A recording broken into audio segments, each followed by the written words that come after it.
आईने हिंदी के एक नए एपिसोड में आपका स्वागत है।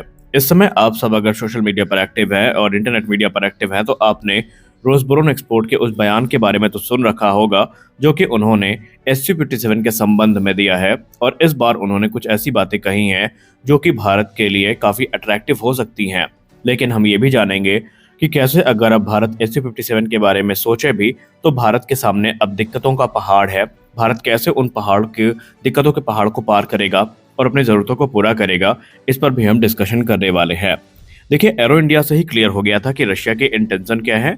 रशिया शुरुआत से ये चाहता था कि भारत में उनके जो advance fifth generation fighter aircraft हैं, इनको खरीदा जाए और भारत ना सिर्फ इनको इंपोर्ट करे बल्कि भारत में ज्वाइंट प्रोडक्शन को लेकर वो पहले भी बात कर चुके हैं। आपको याद दिला दें कि इसकी शुरुआत हुई थी 7 फरवरी से, जब 7 फरवरी को पहली बार रशिया की तरफ से ऑफिशियली ये कहा गया था कि वो भारत में अपने फिफ्थ जनरेशन फाइटर एयरक्राफ्ट जो कि SU-57 है, न सिर्फ उसको भारत को बेचना चाहते हैं बल्कि अपनी जो सप्लाई चेन है और दूसरे और साजो सामान है उनके साथ इसका निर्माण जो है भारत में करना भी चाहते हैं। उन्होंने कहा था कि हमारा जो प्रपोजल है वो क्लियर है कि हम भारत के साथ मिल करके इस एयरक्राफ्ट को सिर्फ ऑफर नहीं कर रहे हैं बल्कि हम यहाँ पर भारत के साथ अपनी जो टेक्नोलॉजिकल पार्टनरशिप है इसको एक स्टेप और ऊपर लेकर जाने वाले हैं और इसके अंतर्गत इन एयरक्राफ्ट का निर्माण भारत में ही किया जाएगा।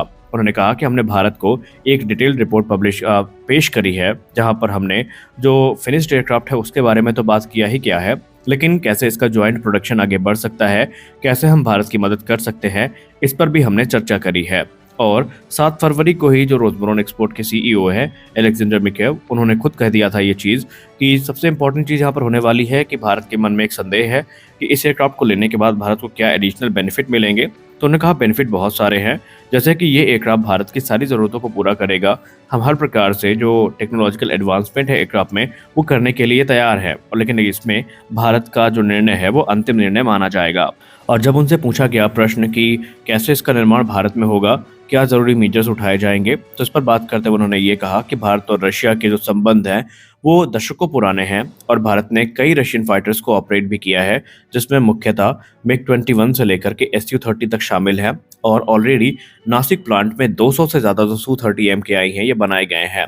बड़ी बात यह है कि एक तरफ जहां दूसरे देश अगर अपने फाइटर एयरक्राफ्ट को बेचते हैं तो काफ़ी सारा रिस्ट्रिक्शन रख देते हैं मॉडिफिकेशन, अपग्रेड और यूजेस में, तो वहीं दूसरी तरफ रशिया ने भारत को फ्री हैंड दिया था।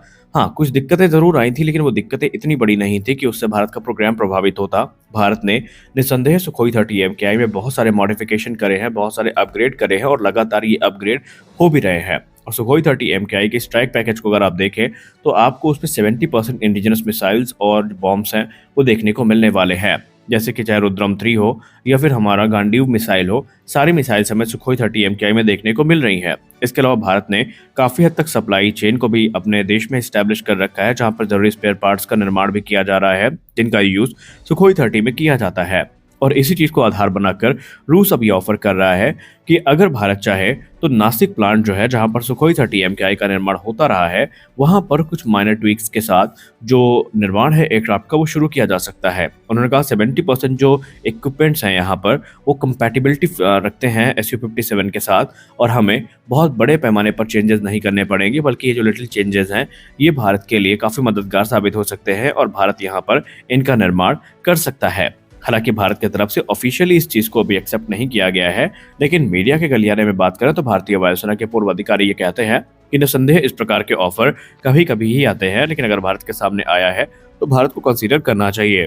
क्योंकि कल की ही बात करें तो कल एक रिपोर्ट सामने निकल के आई थी। आपको पता है कि अभी हाल ही में मिनिस्टर ऑफ डिफेंस की तरफ से एक हाई लेवल कमेटी का गठन किया गया था जिनके ऊपर यह जिम्मेदारी थी कि कैसे भारतीय वायुसेना की स्क्वाड्रन क्षमता को बढ़ाया जा सकता है। आप इस पर डिटेल रिपोर्ट सबमिट करें, तो उन्होंने अपनी जो रिपोर्ट है वो सबमिट करी है और उसी के हवाले से बात करते हुए वायुसेना के अधिकारियों ने खुद ये माना था कि अब MRFA में फिफ्थ जनरेशन फाइटर एयरक्राफ्ट को एक्सेस दिए जाने की जो रिक्वेस्ट थी भारतीय वायुसेना की उसको मिनिस्ट्री ऑफ डिफेंस कंसीडर कर रही है और MRFA में कुछ व्यापक बदलाव हमें देखने को मिल सकते हैं, जहां पर वो एयरक्राफ्ट जो कि भारत की शर्तों को पूरा करते हैं वो इस टेंडर का हिस्सा बनने वाले हैं।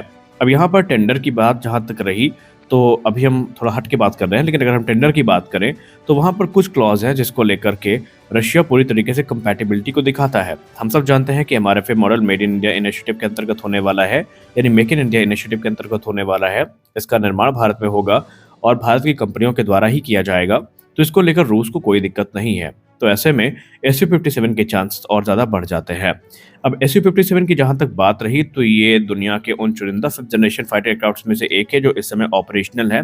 हाँ, ये बात अलग है कि इसके स्टेल्थ कैरेक्टरिस्टिक्स को लेकर सवाल अक्सर उठते रहे हैं, जैसे कि इसका जो एक्सपोज सेक्शन है इंजन का, उसको लेकर के, और इसके इंजन का जो बड़ा रेडार क्रॉस सेक्शन है, इसको लेकर जो बातचीत है वो होती रही है। वहीं इसमें जो conventional infrared search and track system है, इसको लेकर सवाल उठते रहे हैं। एक तरफ जहां F-35 में आपको EOTS देखने को मिल जाता है, तो SU-57 में conventional infrared track and search and track system देखने को मिलता है। और मौजूदा जो एसा रेडार है, इसको लेकर के भी अभी भारत उतना आश्वस्त नहीं है। और भारत का ये कहना है, या भारत के एक्सपर्ट्स का ये कहना है, कि अगर कभी भारत इनको कंसीडर करता है तो पहले रूस से क्लियरेंस लेनी पड़ेगी कि ये भारत अपने मन मुताबिक इसमें मॉडिफिकेशन कर सके, क्योंकि बिना भारत की रिक्वायरमेंट को पूरा किए इस एयरक्राफ्ट को इंडक्ट करना भारत के लिए बेनिफिशियल नहीं होने वाला है। और इस समय डिफेंस एनालिस्ट ये मानते हैं कि आप इसको ट्रू फिफ्थ जनरेशन नहीं, बट 4.5 जनरेशन का सबसे एडवांस एयरक्राफ्ट कह सकते हैं। हालांकि रशिया इसके लिए एडवांस इंजन पे काम कर रहा है जो कि AL-51 है, लेकिन अभी वो टेस्टिंग फेज में है, वो प्रोडक्शन फेज में एंटर नहीं हुआ है। और आने वाले भविष्य में जब वो स्टेल्थ ऑप्टिमाइज इंजन आ जाएगा, तो निस्संदेह इसके स्टेल्थ कैरेक्टरिस्टिक्स थोड़ी तो इम्प्रूव होंगी। लेकिन चलिए इस चीज़ को हम मान भी लेते हैं कि भारत ने इसको स्वीकार कर भी लिया, तो हमारे सामने चैलेंजेस खत्म होने नहीं वाले हैं। सबसे बड़ा अड़ंगा जो आएगा वो अमेरिका की तरफ से आएगा। आप सबने देखा ही होगा कि ट्रंप इस समय एकदम बौखलाए हुए हैं और वो भारत को लगातार टैरिफ और दूसरी चीज़ों की धमकी दे रहे हैं। तो ऐसे में एक्सपर्ट्स ये मानते हैं कि अगर भारत अमेरिका के साथ अच्छे संबंध रखना चाहता है, तो अमेरिका की जो रिक्वायरमेंट्स है वो भारत को पूरी करनी पड़ेंगी। और टैरिफ का जो बवाल है वो तो इस समय चल ही रहा है। वहीं कुछ रिपोर्ट्स ये भी इंगित कर रही हैं कि अगर भारत रशियन प्लेटफॉर्म की तरफ जाता है, तो निस्संदेह डोनाल्ड ट्रंप और ज़्यादा आग बबूला हो जाएंगे, और उसके चलते भारत को जो कॉन्सिक्वेंसेज हैं वो भुगतने पड़ सकते हैं। हालांकि भारत ने स्पष्ट कर दिया है पहले ही कि अपनी ज़रूरतों को पूरा करने के लिए भारत किसी भी हद तक जा सकता है। भारत किसी के दबाव में आकर निर्णय नहीं लेगा। लेकिन जो रक्षा मामले के जानकार लोग हैं वो ये कहते हैं कि इन चीज़ों को सीधे अवॉइड भी नहीं किया जा सकता। भारत के सामने दिक्कतें काफ़ी ज़्यादा हैं, जैसे कि अगर हम SU-57 की डील को फाइनलाइज करना भी चाहें, तो पेमेंट एक सबसे बड़ा इशू होगा, क्योंकि रूस के ऊपर जिस प्रकार से प्रतिबंध लगाए गए हैं, इसके चलते इनकी पेमेंट करना हमारे लिए काफ़ी मुश्किल होने वाला है। और ऐसे में अमेरिका, जो कि पहले ही S-400 एयर डिफेंस सिस्टम को खरीदने के बाद से खुन्नस में है, अमेरिका कैसे रिएक्ट करेगा इस पे, ये भी भारत के लिए देखना होगा। हालांकि भारत ने तो स्पष्ट कर दिया है कि अगर अमेरिका को इतनी दिक्कत है, तो अमेरिका F-35 दे और वो भारत की रिक्वायरमेंट के हिसाब से हो, तो भारत को कोई प्रॉब्लम नहीं है। क्योंकि भारत निस्संदेह आज नहीं तो कल FGFA पे स्विच तो करेगा, फिर चाहे वो इंडिजिनस FGFA हो या फिर इम्पोर्टेड FGFA हो। भारत अपनी ज़रूरतों को पूरा करने के लिए उसी प्लेटफॉर्म की तरफ जाएगा जहां से भारत के हितों की पूर्ति होती है। भारत दबाव में ये निर्णय नहीं लेगा। लेकिन एक्सपर्ट्स मानते हैं कि अमेरिकी फैक्टर को आप इग्नोर नहीं कर सकते, और भी कई चैलेंजेस हैं जिनको भारत को टैकल करना पड़ेगा। तो आपको क्या लगता है, भारत FGFA ले पाएगा या नहीं ले पाएगा? आप अपनी राय कमेंट सेक्शन में ज़रूर दीजिए।